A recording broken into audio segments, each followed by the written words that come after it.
সন্ধ্যাবেলায় যখন ঘরের মধ্যে ফিরতেছেন আমার ভাইরা, ঘরের মধ্যে ফেরার সময় জেলের কানের মধ্যে আওয়াজ চলে আসলো, এ দেশের মহামান্য বাদশাহ পয়গম্বর সুলাইমান পয়গম্বর বিবাহ করতে চাই, যার ভিতরে 5টি গুণ পাওয়া যাবে গো, সুলাইমান পয়গম্বর তাকেই বিবাহ করতে রাজি আছে। 1 নম্বর গুণ হলো তার পরিবার ভালো হওয়া লাগবে। 2 নম্বর গুণ হলো তার মা বাবাকে নামাজওয়ালা হওয়া লাগবে। 3 নম্বর গুণ ওই মেয়েকে পর্দাশীল হওয়া লাগবে। 4 নম্বর গুণ অবস্থা ভালো হওয়া লাগবে। 5 নম্বর গুণ হলো মেয়েকে অবশ্যই অবশ্যই সুন্দরী হওয়া লাগবে। আজকে আমাদের সমাজে ছেলেরা কি করে বিয়ে করার সময়? সুলাইমান পয়গম্বর যে 5 নম্বর যে কথাটা বলেছে সুন্দরী হওয়া লাগবে, আজকে আমাদের যুবকরা ওই 5 নম্বরটাই টাইনে আগে নিয়ে আসে, ঠিক কিনা? 5 নম্বরটা আগে নিয়ে আসে, সুন্দরী মেয়ে লাগবে। পরিবার যা হয়ে হোক, মেয়ে ভালো হইলেই হইব।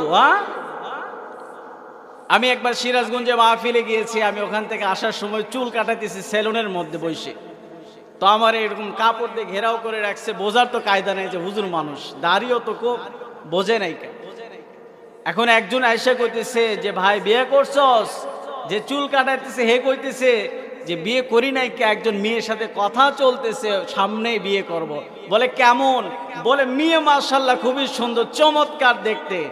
কই যে মেয়ে নামাজি? কই হেটা দেখার তো টাইম নাই কা, নামাজি না বেনামাজি ওটা দেখার তো সময় নাই। এমন মেয়েকে বিয়ে করব, রাস্তা দিয়ে নিয়ে গেলে মানুষে যেন দেখে বলে কি একটা মাল গেল, মাস দেখে যেন আফসোস করে এইরকম সুন্দরী নারী আমার জীবনে আসে নাই কা, ওর দেখে যেন এমন কথা বলছে, এখানে না ওই ভাষা প্রকাশ করা যাচ্ছে না। যুবকরা আজকে এই কথাটা এমন ভাবে তারা এই কথাগুলো ব্যঙ্গ করে, কিন্তু না, একটা ছেলের জন্য বিয়ে করতে হলে 5টি গুণ থাকতে হবে। কথা বলেন কয়টি গুণ? 5টি গুণ থাকা লাগবে, তাহলে ওই ঘরের মধ্যে শান্তি আসা আদৌ সম্ভব। কথা বলেন ঠিক কিনা? সুলাইমান পয়গম্বর এই কথা যখন বলে দিলেন, বাড়ি থেকে যখন বের হয়ে আসতেছিলেন, জেলে মাছ ধরে যখন আসতেছিলেন, জেলের কানের মধ্যে খবর আসলো এদেশের বাদশাহ যে মেয়ের ভিতরে 5টি গুণ পাওয়া যাবে, ওই দেশের বাদশাহ পয়গম্বর সুলাইমান তো ওই মেয়েকে বিবাহ করতে কোনো আপত্তি নাই। জেলে এবার বাড়িতে চলে গেলেন। জেলে বিবিকে ডাক দিয়ে বলছে, বিবি আমার ঘরে একটা মেয়ে আছে, সুলাইমান পয়গম্বর যতগুলো গুণের কথা বলেছে সব গুণ আমার মেয়ের ভিতর আছে, তবে একটি গুণ নাই, সেটা হলো আমি বাবা বড় গরিব। এজন্যই হয়তো সুলাইমান পয়গম্বর বিবাহ করতে রাজি হবে না। মেয়ে এবার চলে গেলেন। বিকালবেলা মা এবং মেয়ে মাথার তেল দিয়ে মাথার চুল আশ্রাইতেছিল, এমন সময় মেয়েকে মা ডেকে বলে, আম্মা জান খবর শুনছো নাকি? বলে কি আম্মা জান কি খবর? বলে দেশের বাদশাহ সুলাইমান বিবাহ করতে চায়, যার ভিতরে 5টি গুণ থাকবে রে, সুলাইমান পয়গম্বর তাকে বিবাহ করবে। মেয়ে ডাক দিয়ে বলে, আম্মা জান আমার মনটা চায় গো আম্মা জান, যদি আমি সুলাইমান পয়গম্বরের সঙ্গে বিবাহ হতে পারতাম, আমার টাকা চাই না, আমার ধন দৌলত চাই না, কিচ্ছু চাই না, তবে আম্মা জান যদি বিবাহ করতে পারতাম, আমি একজন নবীর হাতে হাত ধরে কিয়ামতের ময়দানে হাসতে হাসতে আল্লাহর জান্নাতে চলে যেতাম। এই কথা বলার সঙ্গে সঙ্গে মা তার মেয়ের গালে চর লাগায় দিয়ে বলতেছে, খবরদার এই কথা বলার সুযোগ নাই, তার কারণ সুলাইমান পয়গম্বর যদি জানতে পারে আমাদেরকে বেঁচে থাকার সুযোগ কিন্তু আর দিবে না। মেয়ে মানুষ মনটা খারাপ হয়ে গেল। মেয়ে বান চিঠি লেখা আরম্ভ করে দিল। সুলাইমান পয়গম্বরের কাছে যখন চিঠিটা পৌঁছে গেল, ঘটনা অনেক লম্বা, সংক্ষেপে বলতেছি। চিঠি যাবার পরে চিঠি খুলে দেখে একজন জেলের মেয়ে তাকে বিবাহের প্রস্তাব দিয়েছে।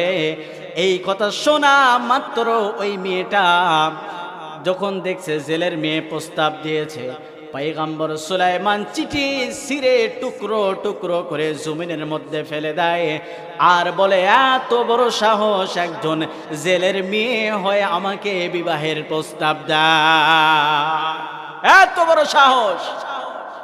এই যে অহংকার করলেন, সুলাইমান পয়গম্বরের পরীক্ষা শুরু হয়ে গেল। সুলাইমান পয়গম্বর এবার চিন্তা করলেন, না, আমি এই মেয়েকে বিবাহ করব না। আল্লাহর পক্ষ থেকে আদেশ এসে গেল, পরীক্ষা শুরু হয়ে গেল। আল্লাহ প্রত্যেকটা নবীকে একটা করে মুআজিজা দান করেছিলেন। পয়গম্বর সুলাইমান নবীকে একটা আংটি দিয়েছিলেন, যে আংটি যতক্ষণ পর্যন্ত থাকবে সুলাইমান পয়গম্বরের কথা সকল প্রাণী শুনতে বাধ্য হবে। যেমন হযরত মূসা নবীকে এমন একটা মুআজিজা আল্লাহ দান করেছিলেন, মূসা পয়গম্বরের হাতে লাঠি ছিলেন, জমিনে ছেড়ে দিলে সাপ হয়ে যায়, আবার যখন হাতে নেয় লাঠি হয়ে যায়।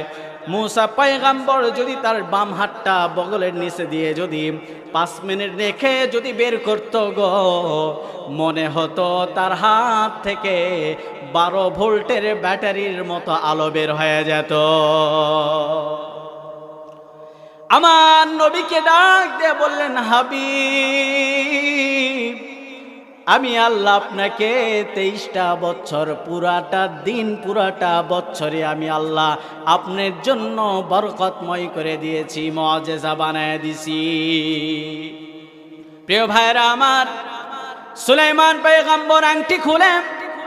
এবার যখন আংটি খুললেন, আংটি খোলার পরে এবার তার একজন দেহরক্ষী ছিলেন, সিংহাসনের পাশে বসায় দিলেন, দিয়ে বললেন, আমি ওয়াশরুমে যাব, যতক্ষণ পর্যন্ত দ্বিতীয় হুকুম না দিব তুমি এখান থেকে বের হতে পারবা না। দাঁড়ায় ওয়াশরুমে গেছে পয়গম্বর সুলাইমান আলাইহিস সালাতু ওয়াস সালাম, আংটি খুলে তার একজন বডিগার্ড ছিল তাকে দিয়েছে, দিয়ে বলছে, আমি ওয়াশরুম থেকে বের হলে তারপরে আংটিটা আমারে ফেরত দিয়ে দিবা। দাঁড়ায় ওয়াশরুমে চলে গেলেন। এবার একজন জিন্নাতের ভিতর থেকে, জিন জাতির ভিতর থেকে সুলাইমান পয়গম্বরের রূপ ধারণ করছে। ধারণ করে এবার গেট দারোয়ানের কাছে এসে বলছে, ভাই আংটি দাও। ওই বডিগার্ড তাকায় দেখতেছে, কি ব্যাপার, সুলাইমানের মতো এই চেহারা, জামা সুলাইমানের মতো। ও সুলাইমান মনে করে তারে দিয়ে দিছে আংটি। আর আংটি বাবার পরে সিংহাসনে বসে আমার বলতেছে, ও দেশের মহামান্য মন্ত্রীগণ, তোমরা সবাই শুনে নাও, আমি পয়গম্বর সুলাইমানের মতো একজন সুলাইমান এই জমিনের মধ্যে ঘোরাফেরা করে। ও হলো নকল সুলাইমান, দেখতে হুবহু আমার মতোই। ও নকল সুলাইমান, ওরে যেখানেই পাবা সেখানেই তারে অ্যাটাক করবা, মেরে ফেলবা। আসলে যে কইতেছে হেই তো নকল, যে বলতেছে হেই তো নকল। পয়গম্বর সুলাইমান আলাইহিস সালাতু ওয়াস সালাম এবার চিন্তা করলেন, ওয়াশরুম থেকে যখন বের হলেন, বের হওয়ার পরে এবার দেখতেছে তার বডিগার্ড নেই। তার বডিগার্ডকে ডেকে বলতেছে, আংটি দাও। কই কিসের আংটি? বলল, যখন আমি ওয়াশরুমে গেলাম তোমার আংটিটা আমি দিয়ে গেলাম, সেই আংটিটা আমারে দাও।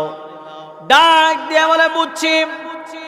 বাদশা বলছে, আমার মতো একজন সুলাইমান বের হয়েছে হুবহু আমার চেহারার মতোই, আমার মনে হয় সেই তুমি নকল সুলাইমান। এবার সবাই মিলে তারা একের পর এক অতর্কিত হামলা শুরু করেছে, ঠিক কিনা? ভুল ভেবে, যাদের কোনো অন্যায় নাই তাদেরকে একের পর এক অতর্কিত হামলা করে মেরে রক্তাক্ত করে নদীর কিনারায় ফেলে দিছে। আজকে আমাদের সমাজেও যারা দোষ করে না তাদের বিচার হয়, তাদের জেল জরিমানা হয়। কথা বলেন ঠিক কিনা? আজকে আমার নবীকে নিয়ে কথা বলা হয়, আমার রাসূলকে নিয়ে কথা বলা হয়, আমার রাসূলের ছবি ব্যঙ্গ করা হয়। এই সমস্ত নাস্তিকরা বাহিরে প্রকাশ্যে ঘোরাফেরা করে, আর যারা কোরআন নিয়ে কথা বলে এদেরকে আয়না ঘরে বন্দি করা হয়। কথা বলেন ঠিক কিনা? মনে রাখবেন, আল্লাহর কোরআনের বিরুদ্ধে যারা কথা বলবে, নবীর বিরুদ্ধে যারা কথা বলবে, আল্লাহর রাসূলের বিরুদ্ধে যারা কথা বলবে, রাতের আধারে লুঙ্গি পরে দাড়ি কামায়া মাথায় কালার করে ঘুরলে বাঁচতে পারবে না। হ্যান্ডকাপ পড়তে হবে, হ্যান্ডকাপ পড়তে হবে। প্রিয় ভাইরা আমার, আমাদের 17টি বছর এই 5 আগস্টে যে ছাত্র বৈষম্য ছাত্র বিরোধী আন্দোলনের মাধ্যমে বাংলার জমিন থেকে স্বৈরাচারকে আমরা বিদায় করতে পেরেছি, আলহামদুলিল্লাহ। একের পর এক আমাদেরকে অতর্কিতভাবে আলেম ওলামাদেরকে হামলা করেছে। যতগুলো আলেম ছিল বাংলাদেশের জামাত ইসলামের আলেমদেরকে যারা বন্দী করেছে, একটাও দোষ পাওয়া যায় না। সকল জামাত ইসলামের আলেমদেরকে, নিজামউদ্দিন কাদের মোল্লা, আল্লামা সাইদি রহিমাহুল্লাহকে সহ যারা শহীদ করেছে তাদেরকে বাংলার জমিনে এনে তাদেরকেও বিচার করতে চায়। প্রিয় ভাইরা আমার, পয়গম্বর সুলাইমান আলাইহিস সালাতু ওয়াস সালাম এবার তার সকল লোকজনদেরকে ডাকলেন এবং যে নকল সুলাইমান পয়গম্বর মনে করে মেরে নদীর কিনারায় ফেলে দিয়েছে। জেলে এবার সন্ধ্যার সময় জেলে এবার মাছ বিক্রি করে যখন নদীর কিনারা দিয়ে ফিরে আসতেছিলেন, এমন সময় জেলের এবার চোখের মধ্যে পড়ে গেল কে যেন নদীর পাড়ে বসে আছে, কে যেন নদীর পাড়ে বসে আছে, পড়ে আছে রক্তাক্ত শরীর। জেলে এবার আগায় গেলেন, যায় দেখে একজন সুদর্শন পুরুষ দাঁড়ায় আছে, পড়ে আছে। তারা উঠাইলেন, সুলাইমান পয়গম্বরকে জিজ্ঞাসা করলেন, বাবা কি তোমার নাম, কি তোমার পরিচয়, তুমি আমারে জানায় দাও। সুলাইমান পয়গম্বর চিন্তা করলেন, একবারে পরিচয় দেওয়ার কারণে আমি যে মার খাইছি, দ্বিতীয়বার যদি পরিচয় দিই জেলেও তো আমারে মারবো, জেলেও তো আমারে মারবো, এ তো কোনো সন্দেহ নাই। বলল, বাবা আমার প্রচন্ড আঘাত প্রাপ্ত হয়েছি, আমার কিছুই মনে পড়তেছে না, ধীরে ধীরে বলবো। তবে আমারে 3টা দিন যদি আপনি আমাকে বাড়ির মধ্যে রাখেন, আমি সুস্থ হলেই কথা দিলাম আমি চলে যাব। প্রিয় ভাইরা আমার, জেলে এবার চিন্তা করলেন বাসায় নিয়ে যায়। বাসায় নিয়ে যাবার পরে জেলে এবার তার বাড়িতে রেখে দিলেন। যেদিন থেকে সুলাইমান পয়গম্বরকে বাড়িতে নিয়ে গিয়েছেন, আল্লাহর রহমতে ওই দিন থেকে জেলের জালে ডবলের ডবল মাছ ধরা পড়তে আরম্ভ করেছে। কার বরকত? নবীর বরকত, ঠিক কিনা? সুলাইমান পয়গম্বর যেদিন থেকে যাওয়া শুরু করছে, জেলের ইনকাম বেড়ে গেছে। জেলের ইনকামের সোর্স আল্লাহ তাআলা বাড়ায় দিছে। সুলাইমান পয়গম্বর 3 দিন পরে যখন বাড়িতে আসবে, জেলে এবার জেলেকে ডাক দিয়ে বলছে, বাবাজি আমি 3 দিন থেকেছি, আমার এবার ছুটি দান, চলে যাব। জেলে চিন্তা করতেছে যে পরিমাণ মাছ উঠে একা টেগেল দেওয়া সম্ভব না, তবে একজন লোক যদি আমার থাকতো বড় উপকার হতো। পয়গম্বর সুলাইমানকে এবার চিন্তা করলেন, বাবা তুমি আমার বাড়িতে থেকে যাও, তোমাকে দিন প্রতি আমি টাকা দিব, 3 বছরের চুক্তি করা হলো। সুলাইমান চিন্তা করলেন, আল্লাহ ছিলাম বাদশা হয়ে গেলাম, রাস্তাতে মের খায় নদীর কিনারায় পড়েছিলাম, আবার আমাকে জেলের বাড়িতে আসা লাগলো। আবার শুধু জেলের বাড়িতে আসলাম না, আমাকে একজন বাড়ির কাজের বুয়া হিসাবে থাকা লাগতেছে। সুলাইমান চিন্তা করলেন, বাড়িতে কই যাব না যাব, বরঞ্চ এখানে থেকে যাই, এখানেই থেকে যাই। সুলাইমান পয়গম্বর থাকতে আরম্ভ করে দিলেন। জেলের এবার মাছ বৃদ্ধি হয়ে গেল, একের পর এক তার ইনকাম বেড়ে যাওয়া শুরু করলো। ওই যে জেলের মেয়ে দোয়া করেছিলেন, আল্লাহ আমি গরিব দেখে সুলাইমান বাদশা বিবাহ করবে না, তবে তুমি তো পারো সুলাইমানকে গরিব বানায়া আমি জেলের মেয়েকে ধনী বানায়া তার সঙ্গে বিবাহর ব্যবস্থা করতে। এই যে দোয়া করেছিলেন, আল্লাহ সেই দোয়া কবুল করতেছে, ধীরে ধীরে আসতেছে, ধীরে ধীরে আসতেছে। সুলাইমান পয়গম্বরের এবার সব বাড়িতে কাজকর্ম, জেলের বাড়িতে কাজ করে, মাছ ধরতে যায়। এদিকে যে নকল বাদশাহ সুলাইমান সিংহাসনে বসেছে, বসার পর থেকে সবকিছু উল্টাপাল্টা শুরু করছে। রাস্তাঘাট ভেঙে চুরমার করে দিয়েছে।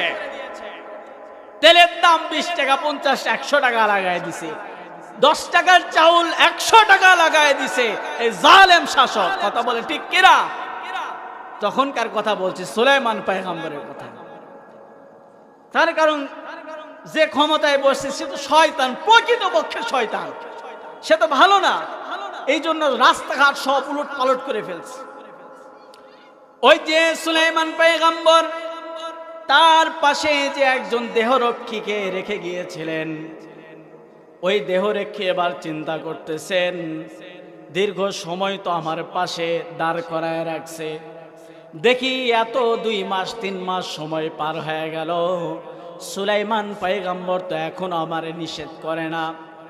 তাকায় দেখতেছে গেরে, এ তো সুলাইমান পয়গম্বর না, এ তো শয়তান, এ তো নবী না, এ তো শয়তান। এখন ওই তার বডিগার্ড দেহ হলো কি কয়, ধর এরে ধর, হে কয় এরে ধর, হে কয় হেরে ধর। কারণ একজন জিন তো একজন জিনরে চিনে, ঠিক কিনা? জিন জিনরে দেখছে কে, এ তো সুলাইমান না, এ তো সুলাইমানের রূপ ধরছে, তো শয়তান, হে কয় এরে ধর, হে কয় এরে ধর। লাগছে মারামারি।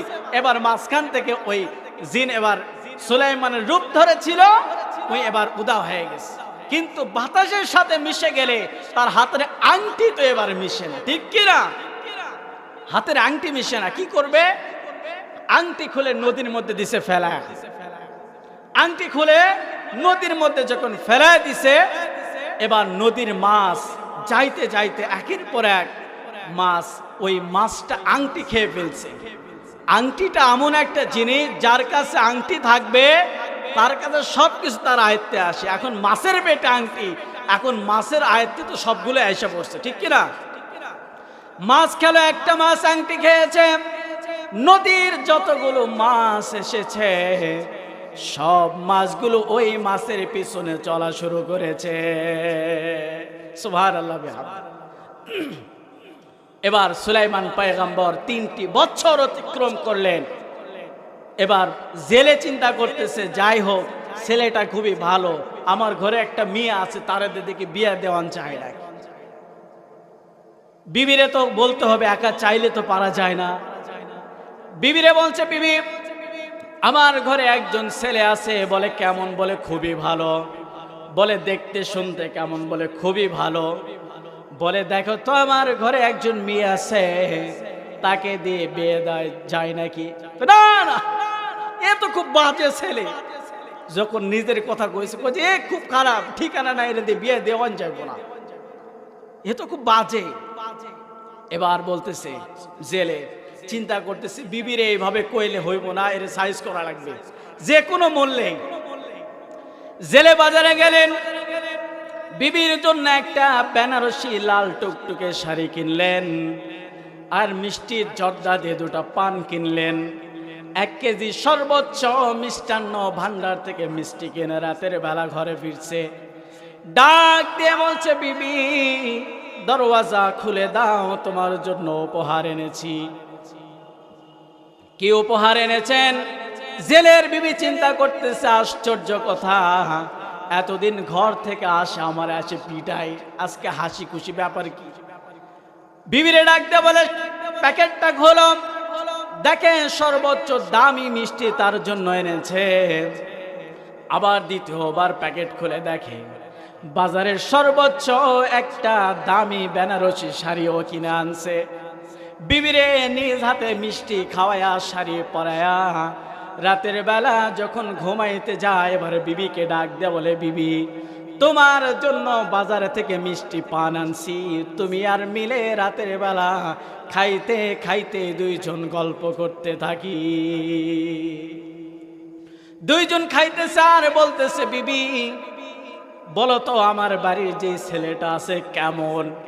বিবি চিন্তা করতেছে, খাইলাম তো ঘুষ, মিষ্টি খাওয়াইছে, শাড়ি আইনা দিছে, মিষ্টি পান কিনে দিছে। এখন যদি আমি বলি ছেলেটা খারাপ, মার তো পড়ব উত্তম মাধ্যম, হে তো মার তো পড়ব উত্তম। এত কিছু খাওয়ানোর পরে যদি তার কথার অবাধ্য হই, মাঝরাতে তো এমন বাড়ি শুরু করব, যাওয়ার কোনো রাস্তা পাওয়া যাবে না।